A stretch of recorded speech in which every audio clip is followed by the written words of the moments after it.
Meu nome é Tássio, eu costumo me apresentar como mais uma dica em fase de recuperação, graças ao meu poder superior, que na minha concepção é Jesus Cristo, a minha boa vontade, a uma comunidade terapêutica, eu estou limpo hoje. Hoje eu vim aqui para dar testemunho sobre a minha vida em relação à superação das drogas, como que eu me envolvi nas drogas e como que eu consegui superar e a minha caminhada hoje na igreja. Tudo começou na cidade de Barras. Antes do envolvimento das drogas, eu era um menino respeitoso, de família, que estudava, ia à igreja, uma pessoa normal. Com o passar do tempo, eu fui conhecendo algumas amizades que não eram amizades que me levavam para o bom caminho, né?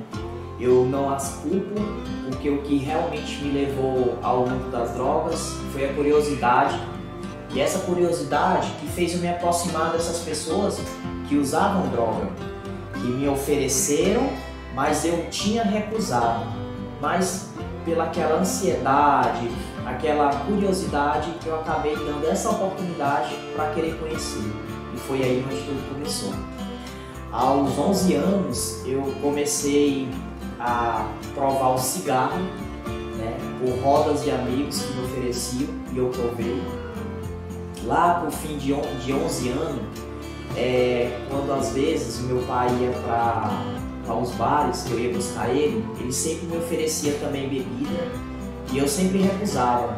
Até que depois de ter já provado o cigarro, decidi conhecer o que era a bebida. E uma vez quando eu cheguei no bar para pegar o meu pai, que ele estava bebendo, ele me ofereceu e eu decidi provar. Pois foi bem aí quando eu decidi provar, pelo fato da curiosidade, onde a minha vida começou a mudar. Porque eu já dei mais ainda a oportunidade para o tabagismo, o cigarro entrar na minha vida, o alcoolismo, e foi se aprofundando cada vez mais. Eu já procurava essas pessoas que tinham me oferecido para me dar mais ainda, tanto o cigarro como o álcool, e aí fui crescendo. Terminou-se 11 anos, entrei com 12 anos já fumando, já bebendo, e aí tive a oportunidade de conhecer também pessoas que usavam droga, que quando me ofereceram eu aceitei. Na época, a droga que eles usavam era a cola de sapateiro, mas também provei a maconha, provei loló, mas nenhuma dessas duas drogas, nem a maconha e nem o loló, conseguiu ficar na minha vida. A droga que eu me viciei mesmo foi a cola de sapateiro. Então, com o passar do tempo, usando controladamente, como a gente diz, eu tinha esse controle. Usava no final de semana, usava um pouquinho aqui, esporadicamente.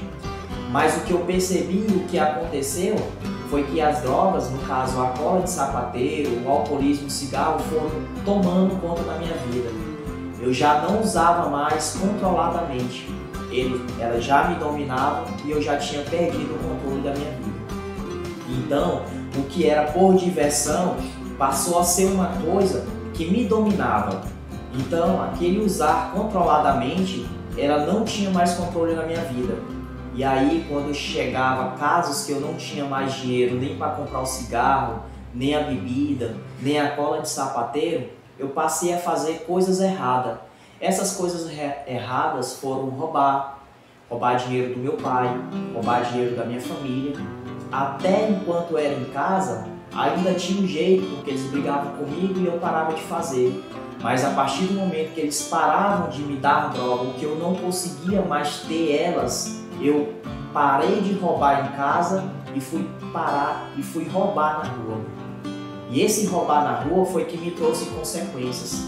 Porque ainda consegui fazer roubos que eu não era pego, não era visto, conseguia me dar bem. Mas aí, com o passar do tempo, cada vez mais os roubos foram aumentando e por consequência fui preso. Eu não fui preso nenhuma, nem duas, nem 3 vezes. Várias vezes eu fui preso por consequências de roubo, de uso de droga, às vezes baderna por conta de alcoolismo. Isso com 12 anos de idade. Eu ia preso, mas logo em seguida era solto, porque eu era de menor e não podia ficar preso. Então, devido várias e várias vezes tendo essa consequência de roubo, eu já passei a ser um menino mal visto na sociedade. Dentro da minha família já não acreditavam mais em mim, passaram a me olhar com outros olhos. As pessoas na rua já sabiam que eu usava droga e já estavam se afastando de mim. Tudo foi se agravando, saí da escola, já não frequentava mais a igreja, já não tinha mais um ambiente familiar, porque todos já estavam virando as costas para mim. No caso, meu pai, primos, tios, os amigos que eu tinha mais próximo, todos foram se distanciando. O meu pai, como ele era alcoólatra, ele de tanto beber perdeu o juízo e já tinha perdido o controle sobre mim. Pois esse perder sobre o controle sobre mim foi o que fez mais ainda eu me degenerar, porque não tinha mais ninguém que pudesse me controlar ou que me desse um apoio para que eu pudesse sair. E quando deu 12 anos, quando eu completei 12 anos de idade, eu decidi sair de casa e fui morar na rua. Morei na rua por algum tempo, já não ia mais em casa, ou às vezes que eu aparecia lá era só para pedir dinheiro.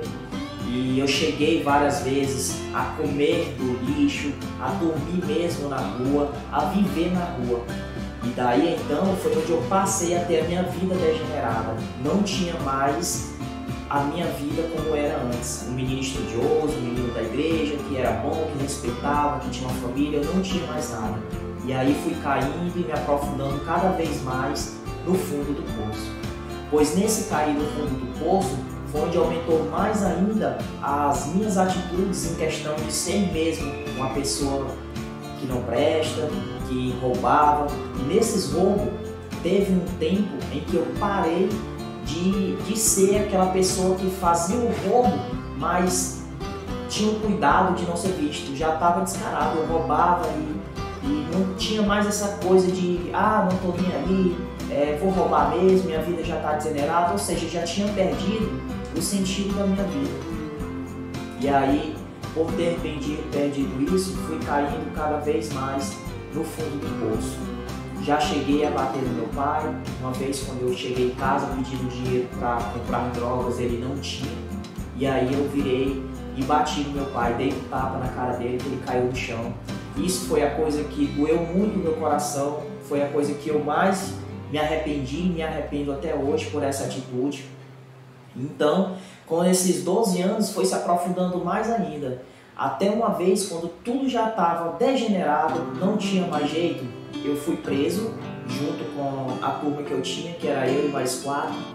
E nós fomos para a delegacia, dentro da delegacia, devido toda a bagunça, toda a baderna que a gente já tinha feito na cidade, o promotor e o juiz, eles decretaram que nós não podíamos mais ficar dentro da cidade, porque a justiça, a sociedade e até mesmo as nossas próprias famílias já não aguentavam mais as pessoas que a gente era dentro da cidade.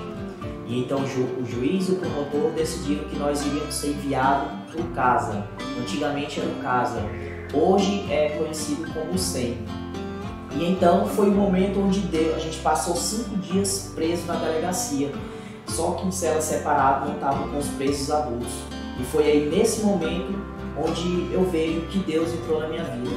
Quando a gente estava preso, já estava de mala arrumada para ir, e o conselho tutelar, na pessoa da Socorro Silva, que foi o anjo da minha vida, da assistente social, doutora Núbia, que interviram e não deixaram que a gente fosse enviado para o CASA, o Centro de Detenção para Menores, que na época era o CASA.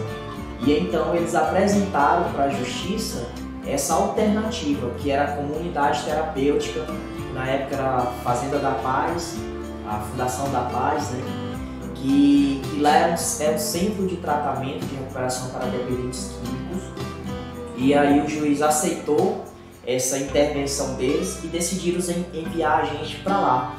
E assim eu fui, né, porque eu decidi ir, os outros não tinham decidido, e eu fui a única pessoa deles lá que decidiu ir para o centro de recuperação, porque eu já não tinha mais família, já não tinha mais ninguém na sociedade, o que eu tinha em casa já tinha vendido. Era realmente esse terror que aprontava com apenas 12 anos de idade, eu já era desse jeito. O meu uso de drogas foram 2 anos. Usei 12 anos, usei 13, 14 anos. Nesses 2 anos foi que eu tive essa oportunidade de ser enviado para o centro de recuperação. Quando eu cheguei no centro de recuperação, lá eu descobri que eu tinha uma doença chamada adicção. Essa doença foi que me deu a consciência de que eu precisava me recuperar, sair do mundo das drogas. A recuperação não é uma coisa fácil, é muito difícil. Na época lá o tratamento era 9 meses, hoje é 1 ano. O processo é dividido em 3 partes. O primeiro processo, a primeira parte é desintoxicação, onde você vai fazer terapias, onde você vai trabalhar, onde você vai produzir. E nesse serviço, nessa produção, você sua para poder desintoxicar o seu organismo, para poder se abster das drogas. O segundo processo, ele é a espiritualidade, onde a gente vai trabalhar a nossa espiritualidade. Algo que eu tinha e foi perdido com o uso das drogas. E até mesmo pelo fato dessa retirada das drogas da minha vida, é inserido a espiritualidade, um Deus que na minha concepção é esse Jesus Cristo, que foi quem me salvou.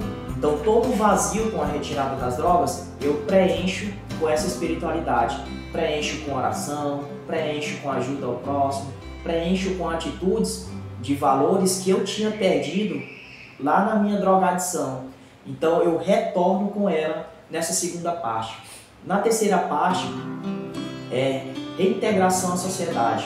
Com o tempo de recuperação você é enviado para o meio da família, para o meio da sociedade, para saber como que você vai reagir, como que a sociedade vai reagir.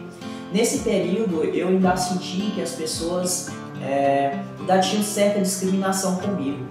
O certo é que quando a assistente social, mas a conselheira tutelar ia me visitar, eles sempre diziam que na minha cidade as pessoas não acreditavam em mim, porque eu não tinha mais família, mas acreditavam nos outros, que os outros tinham família e estavam recebendo apoio. Já eu que estava sem família, ninguém acreditava em mim. Na minha cidade, ao todo, foram 11. Desses 11, o único que conseguiu passar por essa transformação que ainda está de pé foi eu. Nesse período de 9 meses, eu me graduei com 10 meses, 1 mês além do tempo, foram muito mais de 500 que passaram pela comunidade terapêutica. Isso prova que o tratamento é muito difícil. E dentro desse tratamento, foram muito mais de 500, apenas 5 conseguiram se recuperar, terminar o tratamento. E desses 5, 3 morreram. Ainda se a notícia que tem eu e outro em pé, que conseguiu estar de pé ainda hoje. Nesse tratamento do período de 9 meses, eu passei mais 5 meses além do tempo, porque a cidade eu não me aceitava ainda e não tinha casa para morar. Até que a conselheira, mais a assistente social conseguiram a casa da igreja para que eu pudesse morar. E nesse meu período de tratamento, eu passei por essa transformação. Essa transformação foi destruir o Tássio velho e construir o Tássio novo. O Tássio mudado, o Tássio com as novas atitudes, o Tássio que construía os seus valores que tinha perdido no mundo das drogas. Então esse tratamento foi muito difícil, porque aceitar que você é doente, aceitar que você chegou no fundo do poço, aceitar que você precisa mudar, é uma decisão muito profunda que só realmente quem precisa e quer ter essa transformação deve aceitar. Então essa mudança foi necessária para a minha vida. Então eu passei 1 ano e 2 meses no centro de recuperação, passei 5 meses além do tempo. E nesse tratamento, nessas dificuldades que eu tive, aprendi várias coisas, como a espiritualidade, a construir os meus valores, a ser realmente uma pessoa mudada, construir o meu Tássio novo. Então, nesse período de 1 ano e 2 meses, que foi o meu tratamento, muito difícil essa transformação, eu consegui dar a volta por cima nessa mudança. Então, conseguiram a casa da igreja lá em Barras e eu retornei para lá. Eles me receberam lá, eu voltei a estudar, terminei o meu ensino fundamental lá em Barras e morei ainda 1 ano e 2 meses em Barras, na casa dos irmãos Cristóviano, na pessoa do Antônio Francisco, do sobrinho, né, o Francisco Carlos Sobrinho, que é até meu padrinho de crisma. Foram 2 pessoas assim que me orientaram sobre o meu tratamento de recuperação, o qual eu tenho como pai e agradeço muito pela oportunidade, assim como o coordenador geral da Fundação da Paz, que eu também tenho como pai, a Dona Ineida como uma mãe, porque foram as pessoas que me acolheram e me orientaram para a transformação. Então, em Barras, eu tive a oportunidade de estudar, comecei a trabalhar nos projetos da prefeitura, fui convidado para trabalhar em um programa da igreja, na rádio, fiz mais ou menos uns 6 meses de programa da rádio, A Hora da Ave Maria, lembro muito bem. E aí ajudei o promotor Afonso Gil Castelo Branco, a promotora doutora Leida Diniz, foram 2 pessoas que eu ajudei na época, na luta do combate às drogas. Foi uma oportunidade de crescimento muito boa para mim. E então, depois de morar 1 ano e 2 meses lá em Barras, né, com essas novas atitudes, as pessoas passaram a ter uma outra visão da minha pessoa, né, porque as atitudes já eram totalmente diferentes, já era a atitude de umas pessoas mudadas. Voltei a frequentar a igreja, fui de grupo de jovens e tive atitudes totalmente diferentes, ou seja, de uma pessoa mudada. Depois de 1 ano e 2 meses, recebi um convite da Fundação da Paz para trabalhar lá como coordenador. Ainda trabalhei 6 meses ajudando os jovens na recuperação, ao tratamento de droga deles. E quando eu saí da Fundação da Paz, eu vim morar em Teresina. E em Teresina eu pude continuar o meu tratamento de recuperação. Ingressei na paróquia São Raimundo Nonato, que lá na época o pároco era o Frei Antônio Leandro, grande frade. Admiro demais, tenho também como pai, porque quem me acolheu lá. Fui acólito, participei do grupo dos vocacionados para ser frade. Continuei a minha caminhada na igreja. Tive a oportunidade de terminar meus estudos no ensino médio aqui em Teresina. E aí, depois de um tempo lá, eu saí da paróquia de São Raimundo Nonato e comecei a frequentar a paróquia Nossa Senhora de Lourdes, com o padre Antônio Cruz, grande padre, também eu admiro muito. E então, comecei a participar do movimento dos jovens, do EJC, do grupo de jovem. Lá eu tive a oportunidade de conhecer várias pessoas, inclusive a minha esposa, né, com a qual ainda hoje somos casados há 12 anos, pessoa de ouro, que eu admiro muito também. E aí, nesse período, dei continuidade aos meus estudos. Hoje eu tenho um emprego, tenho 3 formações, estou em 2 especializações e uma extensão, tenho hoje uma casa, um transporte, tenho uma vida digna e uma vida que eu decidi construir pela minha mudança. E nessa transformação, onde eu todos os dias procuro dar continuidade à minha recuperação, acordar e saber que não posso mais usar drogas, que não devo usar drogas, que eu tenho que ser uma pessoa boa, que eu preciso ser essa pessoa boa, essa transformação, onde eu posso ser exemplo para mim mesmo e para as pessoas que se aproximam de mim, né? Quantas pessoas nesse período de recuperação, do qual hoje eu tenho 22 anos de sobriedade, 22 anos que estou longe das drogas, 22 anos que sou servo de Deus, 22 anos que procuro ser uma pessoa exemplo para as outras pessoas. Então essa minha recuperação, até hoje eu tenho colhido frutos. Por todas as minhas dificuldades que eu passei, que ainda hoje eu passo, mas eu consigo dar a volta por cima, porque eu vivo a programação, eu vivo a recuperação e tenho Jesus Cristo na minha vida. Então isso me motiva, é saber que pela minha mudança eu construo algo, eu consigo algo pelas minhas atitudes boas hoje. Então, eu só queria dizer que a vida, por mais que seja difícil, quando a gente quer e decide ter essa boa vontade de transformá-la, a gente consegue. Porque para Deus nada é impossível. Deus, ele sempre aparece na nossa vida quando a gente realmente está na lama, no fundo do poço. Deus, ele sempre capacita aquelas pessoas que ele quer e que se dá a boa vontade, que se dá o espaço para que ele possa fazer isso. Amados, esse foi um pouco do meu testemunho. Eu espero que tenham gostado. É verdadeiro, foi o que eu vivi, é a minha vida. E eu espero mesmo do fundo do coração que isso possa servir para alguma outra pessoa. Porque ainda hoje eu me transformo, ainda hoje eu estou em recuperação e ainda hoje eu consigo ajudar pessoas que precisam de atenção, que precisam sobre ajuda sobre a questão das drogas. Eu sempre estou disponível. O bom é saber que fazer a nossa parte também ajuda as outras pessoas. Então esteja sempre disponível para que as pessoas, a Deus, para que Deus possa agir na sua vida. Se você deixar, Deus age. Veja o exemplo da minha vida. Eu era um nada, vivia na lama. Hoje eu tenho a oportunidade de construir coisas porque eu deixei Jesus agir na minha vida. Então, quero só dizer que é fazendo a nossa parte que outras pessoas também irão fazer assim. Obrigado.